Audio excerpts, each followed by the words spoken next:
Welcome to Stop Overthinking, the podcast for overthinkers, people pleasers, and perfectionists who want to feel calm and confident enough to handle whatever life sends your way.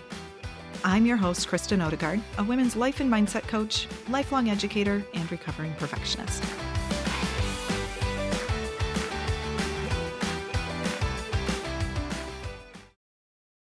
Welcome back to the Stop Overthinking podcast. I have a guest with us today who is going to talk about simplifying our meal planning and cooking process so that it's one less thing that we need to spend extra time and energy thinking about.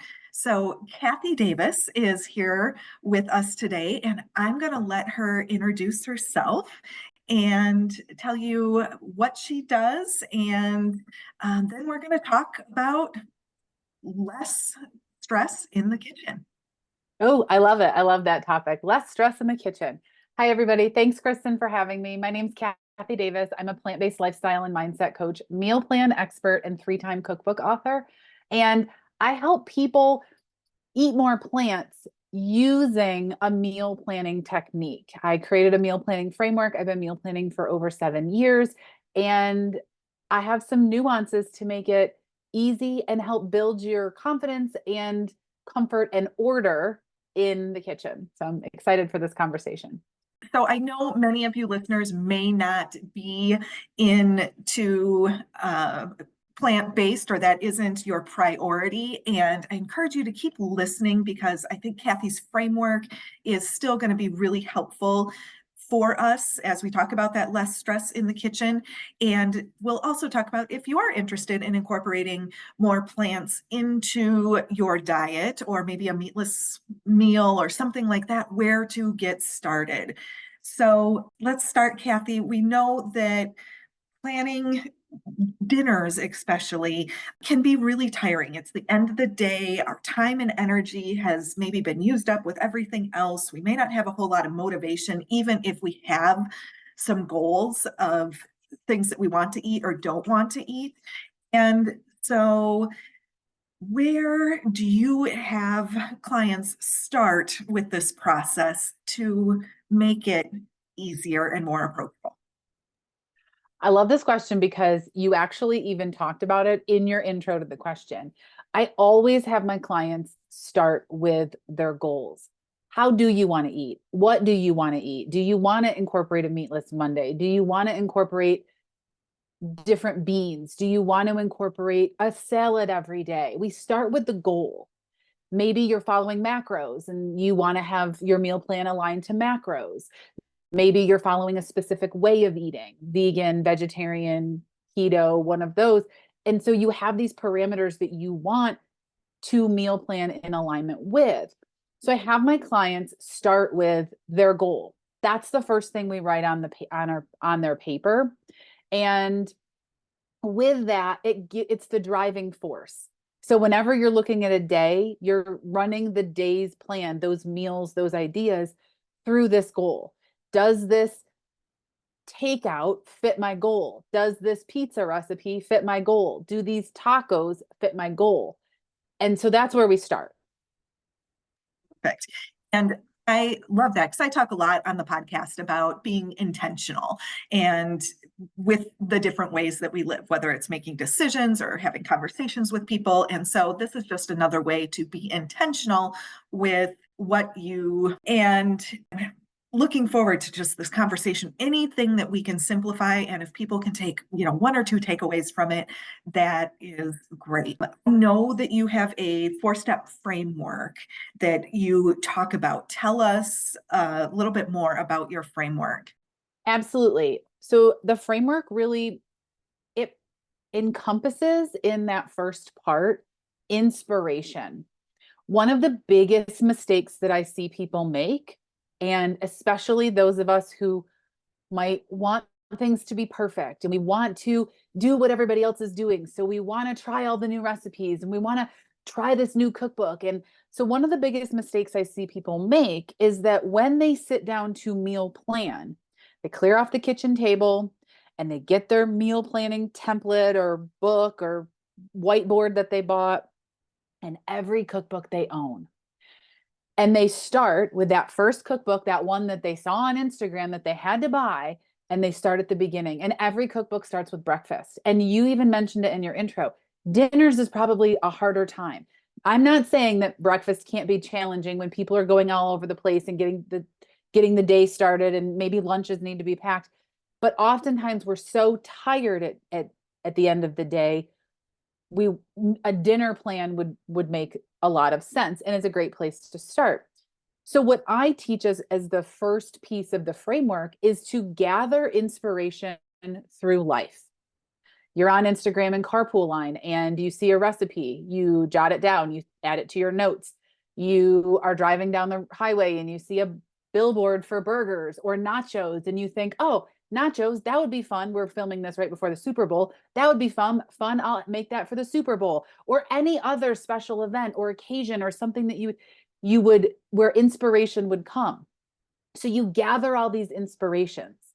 That is a critical piece in the way that I teach meal planning, because it's not about sitting down and going from cover to cover in a cookbook. And I have 3 of them. So obviously I want people to use cookbooks, but it's really about living your life and gathering inspiration as you're living so that you have this running list of ideas. And it doesn't have to be a recipe from somewhere else. You could be having a conversation with your partner and they might say, "You know, it sounds good. Spaghetti sounds good." And you're like, "Spaghetti, I'll put that on the list. Everybody likes that. I hadn't thought about that." I mean, just these simple, easy ideas. They don't have to have a full recipe. It can be a very simple veggies and rice and protein, or spaghetti or tacos that you already know how to make. You put it on your meal plan with intention. So you start the framework. The framework starts with this inspiration gathering. The next phase of the framework is all about the plan. And in my meal plan accountability club, I teach different variations of this. One of them is it's detailed. We do breakfast, lunch, and dinner. We do it in accordance to your schedule. So if you know every Tuesday it's chaotic at home and you end up you end up getting takeout, but you don't want takeout. Maybe your goal is to not eat takeout, to eat at home more. You meal plan maybe leftovers or a crock pot meal or something that is as fast as takeout, but you don't have to put all the effort in right then.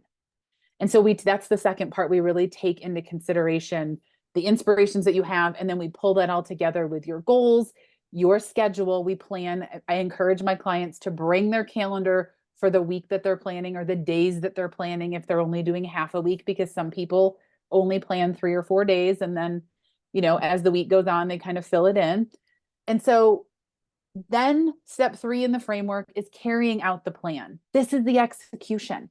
This is waking up in the morning and looking at the meal plan and saying, "Oh, yes, it's taco day." I really like that part of just intentionally putting that into the planning, and as well with mornings. And too, if you're, planning and prepping, maybe that's a priority in the mornings, or maybe it's not, but to just figure out with your schedule and then reflecting on that to know, hey, this works on these days and this doesn't. So I think there are just some really great aspects of that framework. So thank you so much for sharing that. When Absolutely. when you start with clients and they have done like none of this, where do you start? Like, because it can seem overwhelming to do all of this. So what's the starting point? Do you mean none of it as far as planning plant-based meals, like they're standard American and moving towards plant-based and trying to meal plan? I would say even just meal planning in general. Maybe it's been a goal, like I know it works better and I can shop more efficiently at the grocery store if I have this plan done ahead of time, but it seems like I never even have time to sit down and do my plan. So, how do I start with meal planning? So this is a really good question. And one of the things that I start all of my clients with, no matter if they're coming to me as a brand new meal planner or new to my framework of meal planning, or if they're brand new to plant-based or eating more plants, is to do an audit. Where are things already working in your life? Like, are you already crushing the morning routine? You've got your breakfast. Everybody everybody's happy. So what does Monday look like? Maybe Monday you cook 2 meals. You cook the meal you're going to eat, and then you prep some things for the next day that can easily be thrown together for maybe a quick fried rice or heating up burgers. Like you could make the burger Monday night and warm them up the next day. So just looking at ways that you can leverage the time you do have and plan for that time where it's a real crunch point. I know for me personally, over time, that's something that I'm aware of. And I don't like cooking. And that's a whole nother conversation. So for me, the less time that I can spend doing it, the better. And so I make larger portions. I'm a leftovers person. And for me, I would much rather eat leftovers than have to, start from scratch and come up with something again. I can eat a lot of the same foods. And so I know that works for me, but it took some time to be able to figure that out. And there's also times with my kids where they're not so eager with the leftovers. So I hear that. We alluded to it a little bit. So that's where we start if somebody hasn't been meal planning at all. And so whether it's the same person or maybe somebody who's their goal is just to incorporate some more plant-based items, maybe it's to have another serving of vegetables with their meals. Maybe they want a whole meatless meal. You hear lots about meatless Mondays or things like that. So if somebody isn't used to having an entire meal, again, where do we start? Again, I reference my audit because it gives you that glimpse into where you're already eating things that are plant-based and what some of those small swaps can be. Let's say you are eating overnight oats for breakfast, but you're using dairy milk and you want to make them plant-based. It might be a simple swap to just substitute in almond milk or soy milk or oat milk or a milk alternative, not a plant-based milk. If you are, if your family loves tacos, what other fillings could you use that are plant-based? Do they love potatoes? That was one that won me over. So my plant-based story for those of you listening, and I'll just give a real quick synopsis because I think it's important. I was extremely resistant to going plant-based. I grew up in a meat-eating household. It wasn't on my radar. My husband thought it was a great idea. He liked to cook. So he won me over with plant-based by using familiar foods. Potato tacos were one of them. He would take just all-purpose potatoes, cut them up small, cook them in potato or in taco seasoning, and we'd eat them in a taco shell with all of my favorite toppings: lettuce, tomato, olives, vegan sour cream. Sometimes we used vegan cheese, sometimes we used avocado. So just auditing what you're currently doing and then looking for recipes that use familiar foods. I always say, I was not won over by tofu and tempeh in the beginning, so I don't suggest that to people. But a really easy, fun plant-based meal is a baked potato bowl or bar where you bake up a bunch of potatoes. Maybe you make a vegetarian chili, maybe you use vegan cheese or a vegetarian cheese or just a dairy cheese that would be vegetarian. And then you have all these other toppings. If you have kids, maybe it's tacos, maybe it's pizza. And so you have all these different veggie toppings and you have them try different things. But I'm not here saying you should eat tofu because some people don't like that. It's an acquired taste. And so looking for those ways that you can incorporate more familiar foods is a really good place to start. And I'm happy if you're listening and you're like, I want a good idea, connect with me on Instagram at VegInspired. I have over 300 recipes from my cookbooks, from my website that I'm happy to share. And like I said, I was resistant. So I have a lot of recipes from our early days that won me over. Yeah. Yeah. I and we'll reference some of those links in the show notes and again at the end. But I want to go to just your story a little bit and you saying that you were kind of resistant to going down this path. I love talking about the mindset shifts that have to happen to make sustainable changes. So, from your perspective and your story, can you share with us some of those shifts you had to make in your mind to? Been on this pathway for over 10 years. And we ate a huge Thanksgiving dinner with all the fixings, all the standard American fixings. And my husband kept saying, I don't think this is the way we should be eating. And I'm like, I am not giving up burgers and blue cheese dressing. I mean, I was heels dug in, adamantly not doing it. And I remember we went to a plant-based or vegetarian or vegan festival, and there was a shirt that said, eat more plants. And I'm like, I might not be ready to go vegan or plant-based, but I'm willing to eat more plants and see how I feel. And so for about 6 months, I was eating more plants, more salads, allowing more diverse salads. Like I said, I grew up in a meat eating household. We pretty much had iceberg lettuce salads with carrots and cucumbers and tomatoes and chickpeas. I mean, they were not diverse. There was no beets, there were no radishes, there was no peas on my salad. And now I love lots of colorful vegetables on my salads. I love pickled beets. I mean, things I never thought I would eat. And the more I allowed myself to explore this as an idea of eating more plants, the more I realized that I wasn't missing out and that I could find good tasting food that satisfied me. And I think in those 6 months, we probably tried over a dozen veggie burger recipes because I was adamant burgers were a big hang up for me. I loved them. And I grew up in Western New York, so buffalo wings and blue cheese, also a big hang up. And we did a lot of buffalo cauliflower, breaded tofu tossed in buffalo sauce. It started to become more about the taste and the texture than it was about the actual ingredient. And so the more, like I said, the more I explored, the more I was okay. And then I had a pivot moment because as I was eating more plants, I was allowing myself to watch some of the documentaries and some of the information on animal agriculture and the welfare of animals. And so that started to really seep both into my heart and in my mind. And I was actually planning our wedding. And every time I met with the caterer, I asked them to swap out something. Like, can we do eggless pasta? Because I don't want to eat eggs anymore. Can we do this? And it was my bridal shower, and there were animal products, there were cupcakes, and my friend made deviled eggs, and I ate my share. And afterwards, we went out into the field because her family raised cows, and one of the cows had a baby. And in that moment, I was like, oh, and everything I'd read and learned all came to a point. And I call that my pivot moment, like 6, 7 months in. And with the snap of a fingers, I remember looking at my mom in the car on the way home, and I'm like, so I think I'm vegan now. It's all an evolution. And I really do believe it's a mindset shift. And it comes down to, the clients that I work with, they come to me and a lot of them are like, I'm trying plant-based. And I'm like, I think in order to be successful, you need to commit inside.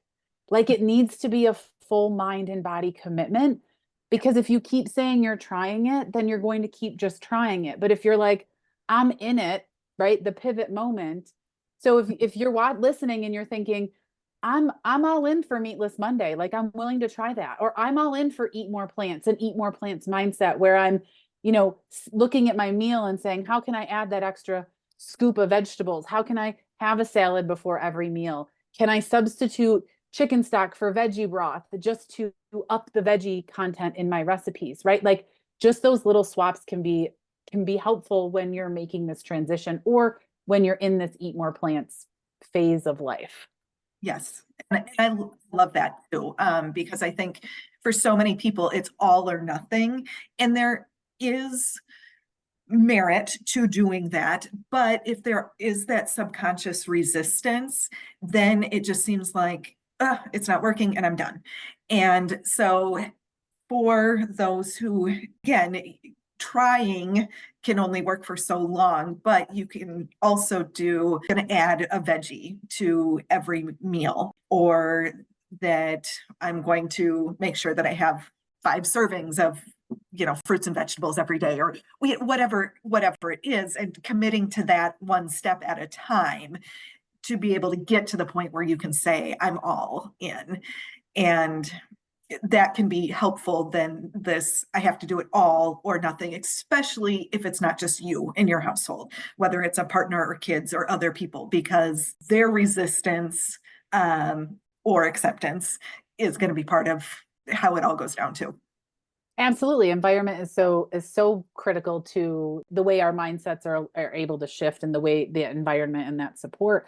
And I also too want to just say, I'm a very pragmatic vegan. I really truly believe that one of the biggest shifts that I've personally had, I was vegan for 5 years and then whole food plant-based for the last 4. And honestly, in this whole eat more plants journey, I feel the best when I'm eating more whole foods.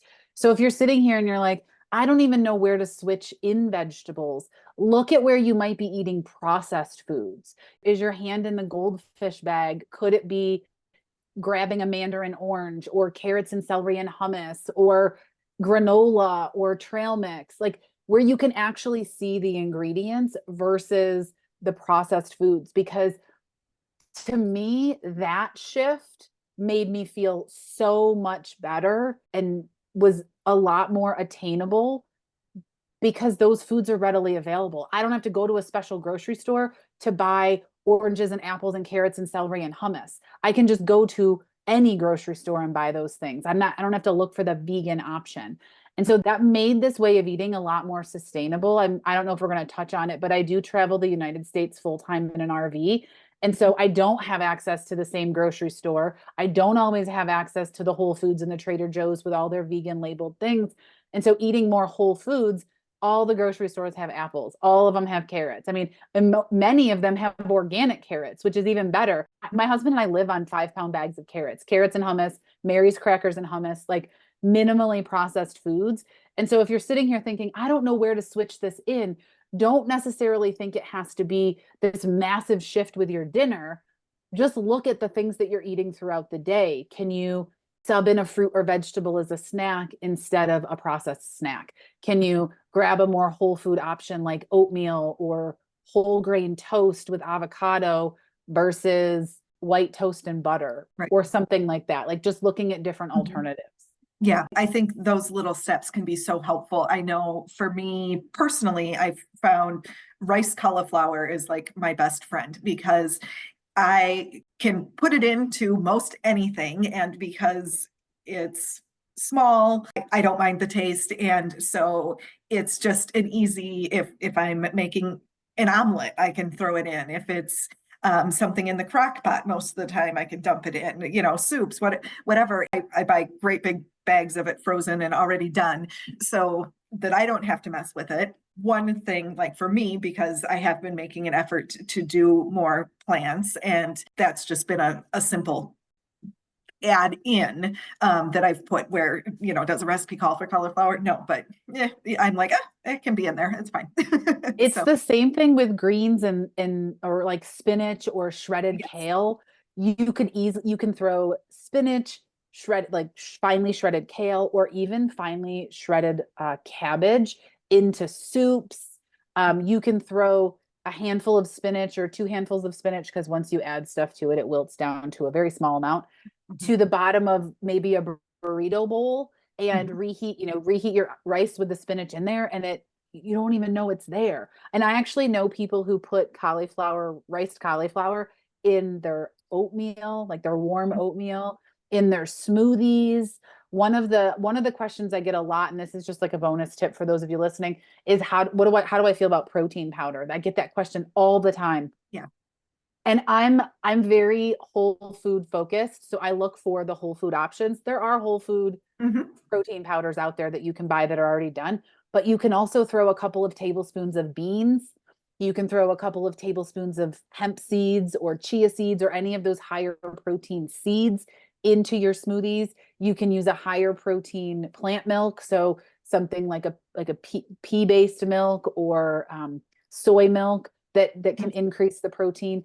Just little things like that. You might not even think about, well, a bean in my smoothie, but a couple of tablespoons you don't even notice. Yes. Yeah. And I like some of those easy swaps, and I'll do, even if I have um yogurt or something like that, which of course it's not vegan, so to speak, but I can put chia seeds in there, I can put flax seed in there and have some of that extra sort of nutrition sort of thing too. I know when people are going more, we'll just say more plant-based, protein in general can be a concern in terms of, especially if it's an active person, that, or they have a partner maybe who just doesn't feel as full and wants some more of that protein. So where are some ways you can up the protein count when it's more of a plant-based focus? Definitely beans and lentils, and also things like quinoa. So one of the tips that I give people, especially if they're new to eating something like quinoa, is go ahead and make a batch of quinoa, go ahead and make a batch of rice, and then mix them together. And then that way you're getting some added protein to that rice. The other thing that I've found is, especially working with people who are new to this, is that a lot of us come into this, me included, that's why I use the word us, bringing old mindsets with us. So when I went whole food plant-based 5 years ago, I followed the starch solution, which is a high starch way of eating. 50% of your plate is a starch because starches are very filling. And so you have your potatoes, your brown rice, your beans all count as a starch. And then the other half of the plate was your non-starchy vegetables, your broccolis, your greens, and all of that. And so when you think about that, many of us, like I said, especially me, I was very afraid of the starches because I was afraid of the result, because for so long in my life, starch was, you got fat from eating starch, right? But what I found was it wasn't the starch, it was all the high fat foods that I would put on my starch, frying my starches. So potatoes, or I'm sorry, French fries, putting butter and sour cream and bacon on my potato, like these high fat foods. And so what happens, I find, to a lot of people is they come into plant-based eating with these previous beliefs about food. And so I always encourage people starting this is to really look at, what are the goals? Because if the goal is to eat balance, if the goal is to eat mostly plant-based, if the goal is to look for alternative proteins to animal products a couple days a week, 1 day a week, a couple meals a week, whatever it is, looking at them from what is the swap and what does the rest of your meal look like? Things like broccoli, spinach, nuts, all of those are much higher in protein than we give them credit for. Brown rice has protein, oats have protein. They might not be as the equivalent to chicken, but when they're combined together, your lentils and your broccoli and your quinoa, or your lentils and broccoli and brown rice, as a whole balanced meal, that may give you enough protein and give you enough satiation so that you aren't hungry afterwards. I also encourage my clients to track how they feel. One of the most satiating foods on this food satiation index, if you didn't know there was one, there is one, are white potatoes. They rank at a 300 over like your standard white bread.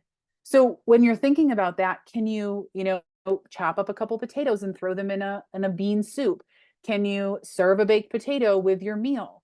Can you boil potatoes and have them as a snack? I mean, that's what we do. We boil yellow or I'm sorry, gold or red potatoes, and we'll have them as a snack with hot sauce or ketchup, or I might chop it up and mix it with some plant-based mayo, a cashew aioli, and make a potato salad.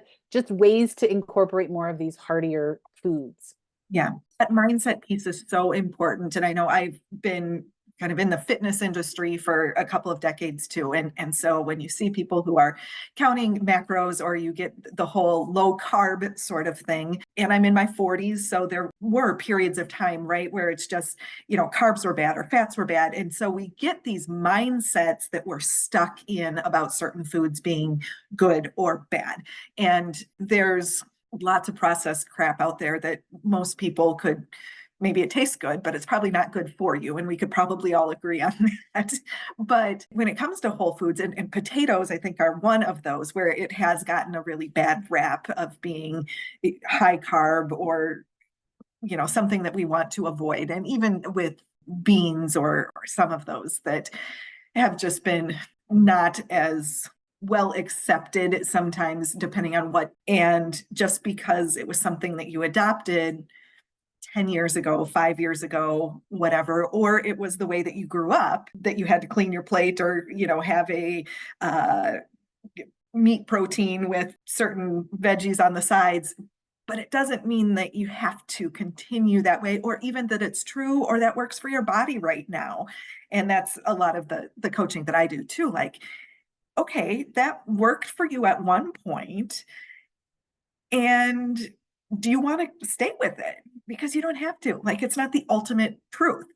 And we can certainly shift into something else. It might be very well ingrained in you, but we can shift to something that aligns with your goals right now, that you can still be intentional about. And we can do it in steps if it's too big of a leap all at once. Absolutely. And really, when we think about doing it in steps, like it doesn't have to be today you go out and buy 5 pounds of potatoes and you start eating potatoes with every meal, right? Like it can be very much an intentional shift. And again, tracking how you feel, seeing how you feel after a meal. If you're not full after a plant-based meal, look at what you're eating. But one of the things, this happens a lot, is I'll have a client come in and say, okay, I'm going to eat really light plant-based. And I'm like, yeah, but all of your calories have to come from plants now. So a cup of spinach isn't going to keep you full. Do you know what I mean? Like it's really this new way of thinking and this new way of looking at what the meals need to include. And they really just, there's not a thing they have to include. It's more about enough of the food so that you're full. You mentioned it as well.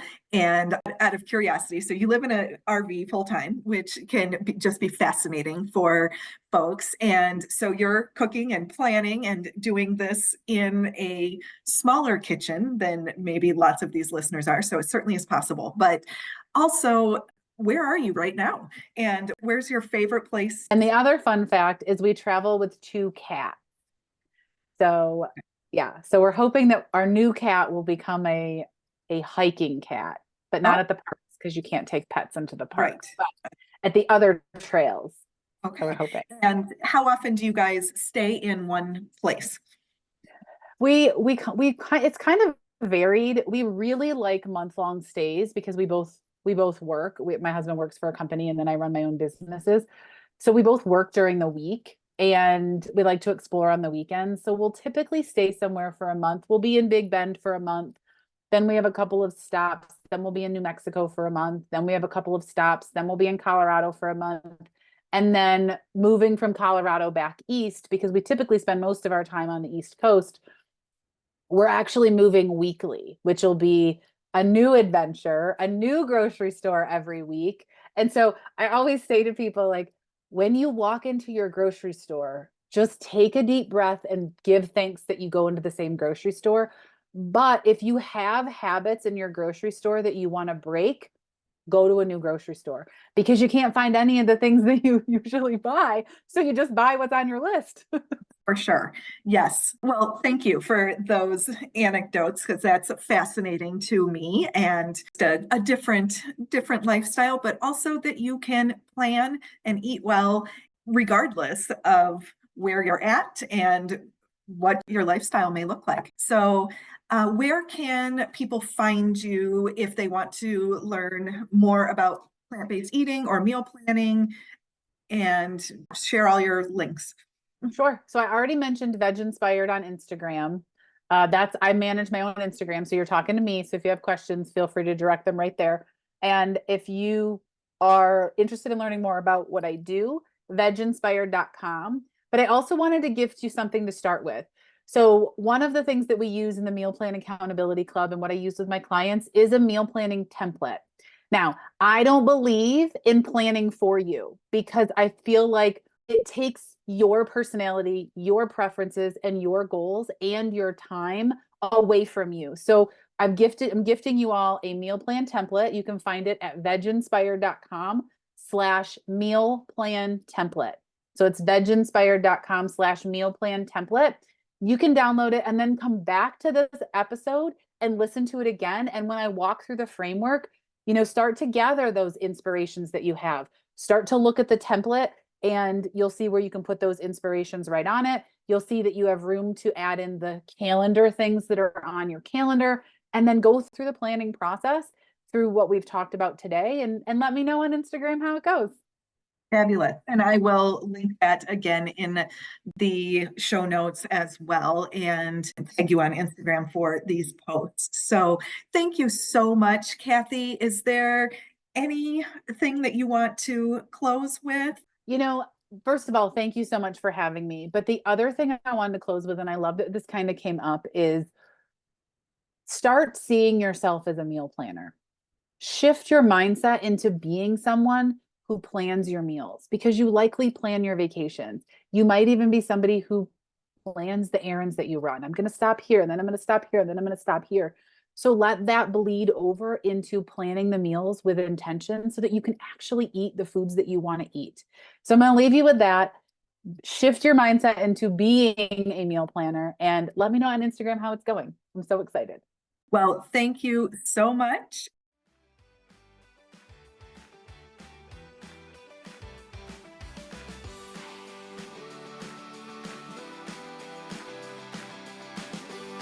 Thank you for listening to the Stop Overthinking podcast with Kristen Odegaard. If you enjoyed this episode, please share it with someone else who would benefit from the message. To learn more about working with me and links to social media and free resources, head over to my website, coachwithkristen.com. That's Kristen spelled Kristen. Be sure to subscribe to the podcast so you don't miss future episodes. Have a great week.